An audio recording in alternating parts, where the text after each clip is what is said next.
Hey Phandroid Universe, it's Michael Link coming back at you with another week of Game for Fame. I'm happy every week I get to come in and say that to you guys because it means that we still have sponsors and you guys are still responding to the contest. So that's great news for everybody involved. As I always say, tell your friends and family, get some more traffic to Phandroid.com.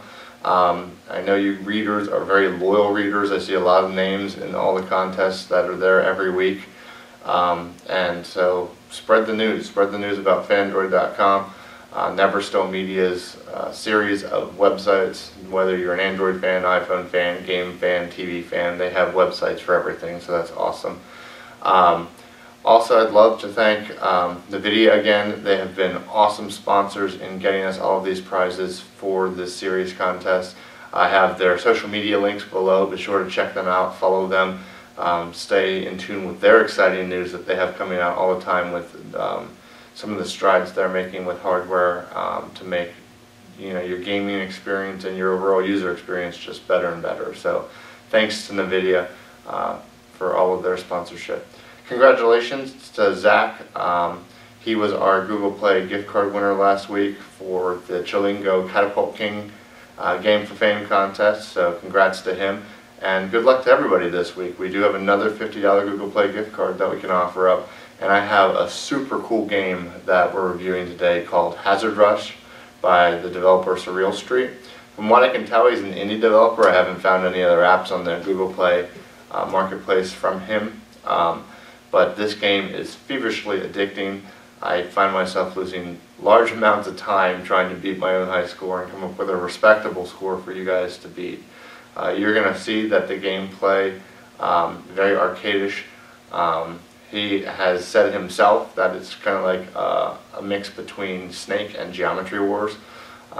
So I'm not familiar with Geometry Wars, but I can tell you I see some of the Snake reference in there. I just find the game really fun, simplistic, yet, like I said, addicting. You can spend hours and hours of time with it. So let's get started on that review so you guys can see how it plays and know what score to beat, and good luck everybody.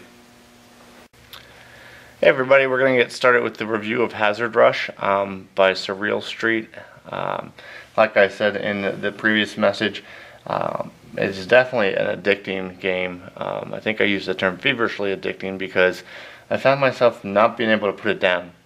Initially when I started it, I found the controls to be difficult to get used to, and I almost stopped playing it, but then I thought, let's give it a fair shake here, and in doing so, I've come up with some tips that make it a little bit easier to get used to those controls. And once you get used to those controls and you realize that you know what you're doing, you just keep trying and trying and trying to get that better score. So I also want to say that I really appreciate that this is just a simple design, simple to use, simple to load. Everything about it is simplistically beautiful from the standpoint of just pop it open, start playing, not a lot of different levels to complete or anything like that. You're just really going for a high score, which I can appreciate when I'm just trying to spend, a few minutes, which may turn into, an hour or so, but typically just trying to spend a few minutes passing the time. So here on the opening screen with Hazard Rush, you have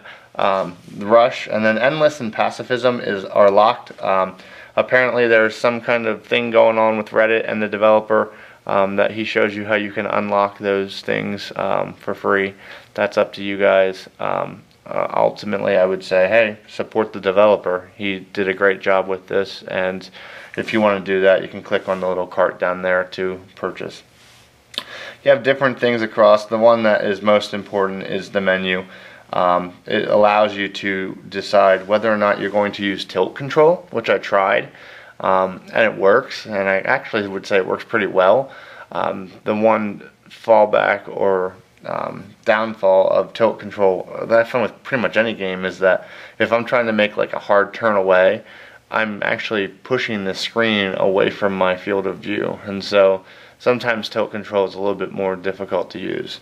You can also change your pad size. This will be your control pad, kind of like a directional pad, and I can make it smaller or bigger on my screen, however you choose. I actually just leave it at the 1x that it normally is. I did monkey with it and say, okay, would it be better or easier if it was smaller and out of my way, or bigger because I was having trouble? Neither way. So, and I'll show you why in a second. So I'm going to hit menu here. Actually, I've told you before in reviews that I'm not a big fan of sound, but this particular one has a pretty cool soothing soundtrack as you play it. So keep that in mind. It's kind of cool, but I'm going to turn it off for the review so it's not distracting. I'm going to go in here into Rush, and you can see what's happening is that there are these different ships that start out flashing yellow, and when they flash yellow, it means that, kind of like Pac-Man, you know, when the ghosts came out and they were flashing and you could still go through them because they weren't, you know, they couldn't hurt you yet. It's the same concept. Once they go from the flashing yellow to red, they can hurt your little triangular ship there, so you have to be careful. What you're really trying to do is to avoid these ships, and then you see the little white dot over here on the screen. Those are the bombs. You're trying to trigger those bombs, especially a chain of them if you can, while the ships are close to it, which took me a while to kind of figure out and get used to. So if I unpause here and kind of navigate around trying to avoid these ships, and then I'm still avoiding ships, and then I'm going to hit that bomb, or not. So they ate me there.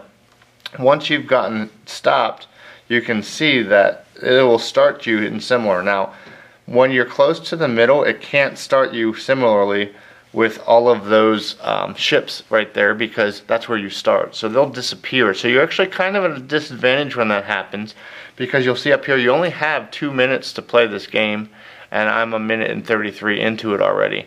Up here at the top left, they're talking about the little dots here.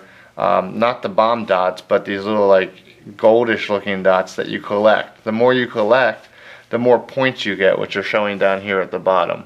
And you can see my high score after a lot of time playing is over 2 million. Don't worry, that's not the score you have to beat. I'll get to that in a second.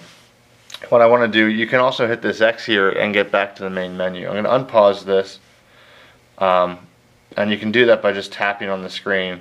And I'm going to just show you a little bit. You notice that my finger, as it's going around the screen, is actually never on the directional pad. I found that to be most helpful. I try not to stay in that circle. Staying in that circle doesn't work, largely because notice the whole square and rectangle shifts with you. So as you're playing here, you'll see that it's actually shifting around with you. Every time I leave the field area, it pauses the game. So usually when I'm playing with two hands, I don't have that problem. I apologize that it's probably a little confusing for you guys there. Okay, so I have a lot of orbs. Let's blow a couple up and collect some. You know, I'm chaining here. I'm going to collect some of those dots. Got it up to 33, only 8,000. You can see it's going to take some time to get used to the controls and to understand that really what you're trying to do is avoid the ships until you get a whole lot of them, and then try and trigger one of those bombs or mines right by them, so that they all turn into those goldish dots that you want to collect and get additional points with. I'm not doing very good here in my review as far as skill goes, partially because I'm focusing on talking to you guys, partially because it's really hard to play with one hand, and partially because I'm just not that good at this game. If you go to the high score leaderboard, there are people with over 10 million points. Now you can see there I did a little bit better. I'm up to 115. I have 87,000 points. I blew up some mines with some ships and whatnot. And so you can kind of see here how it can become very addicting as you're trying to get the controls down. It's all about control, this game. So here I come to my high score. I can touch the replay, I can go back to menu. What I want to show you guys are the stats. So you can see I've played this now for a little over an hour. I can tell you it took me up to the 25 minute mark to actually get my high score of 2 million. That's how long my learning curve was. Hopefully yours is a lot shorter. You can see how many hazards you killed, how many bombs you used, how many total multis you hit, and then your total points overall, which mine's at 24 million overall. What I'm looking for is I want you guys to come to this stats screen after you've hit 1 million points. So your best score overall, your high score up here in Rush, should be 1 million or greater. And if it's 1 million or greater, you'll be entered into the Game for Fame contest for the $50 Google Play gift card. So good luck, everybody. Hopefully you don't get as addicted as I do, or did to this game, or hopefully you do. It's good fun. So see you next week.